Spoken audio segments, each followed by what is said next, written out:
Le biomimétisme. Sommes-nous des inventeurs ou seulement des copieurs? Les innovations de notre quotidien sont très souvent venues du monde animal et végétal. On appelle cela le biomimétisme.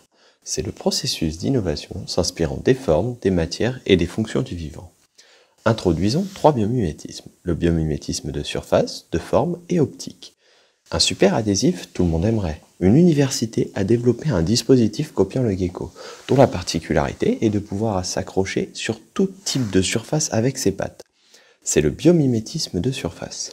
Prenons maintenant l'exemple de l'éolienne, dont la forme des hélices bien particulière est directement inspirée des nageoires de baleines à bosse. C'est le biomimétisme de forme. Une autre technologie, les verres anti-reflets inspirés des ailes de papillons réfléchissant et réfractant la lumière, c'est le biomimétisme optique. Attardons-nous maintenant sur le fonctionnement de 2 biomimétismes de surface, la fleur de lotus et la peau de requin. La fleur de lotus est fascinante de par sa capacité auto-nettoyante et sa super hydrophobie. Le mot hydrophobe vient du grec hydro, eau, phobos, peur, littéralement la peur de l'eau.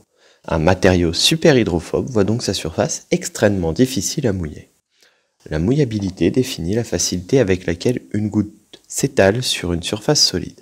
Elle est caractérisée par un angle de contact θ entre les deux, ainsi que des forces qui s'y appliquent. À l'équilibre, cela conduit à la relation de Young. Si l'angle est supérieur à 90 degrés, alors le matériau est hydrophobe. La relation de Young-Dupré ne définit que des surfaces lisses. Mais que se passe-t-il pour les surfaces rugueuses? Quand on observe la feuille de lotus au microscope, on s'aperçoit qu'elle est recouverte d'aspérité. C'est une surface rugueuse. Cassie et Baxter se sont alors intéressés au phénomène de mouillage sur les surfaces poreuses. Ils considèrent que le liquide n'épouse pas la totalité des rugosités d'un solide pour lequel il n'a pas d'affinité, comme la feuille de lotus avec l'eau. Il reposera plutôt sur les sommets de cette aspérité en laissant l'air sous lui, tel un fakir sur des clous. L'angle de contact apparent suivant Cassie, Baxter et Young est l'angle de contact est alors d'autant plus grand que la fraction de surface est faible. Cela permet d'aborder le caractère auto-nettoyant de la fleur de lotus. Son épiderme possède des excroissances de quelques microns lui conférant sa micro-rugosité. Lié à l'hydrophobie, cela permet au liquide d'évacuer les impuretés au contact de sa surface. En ayant compris comment reproduire ces capacités, on a pu développer des vêtements, des peintures hydrophobes, des murs ou des vitrages auto-nettoyants.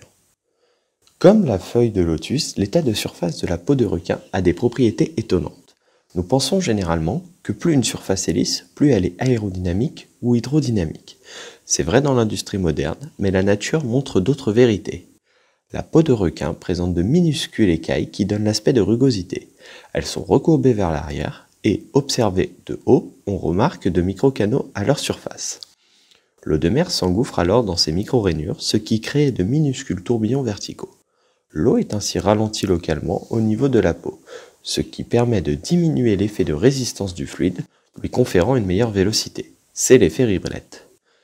Au travers de ces exemples, nous avons pu constater que le biomimétisme permet d'innover et d'améliorer notre quotidien. Sans doute la nature offrira encore bien des solutions insoupçonnées qui se révéleront aux chercheurs de demain. Néanmoins, le biomimétisme sera-t-il la solution face au dérèglement climatique ?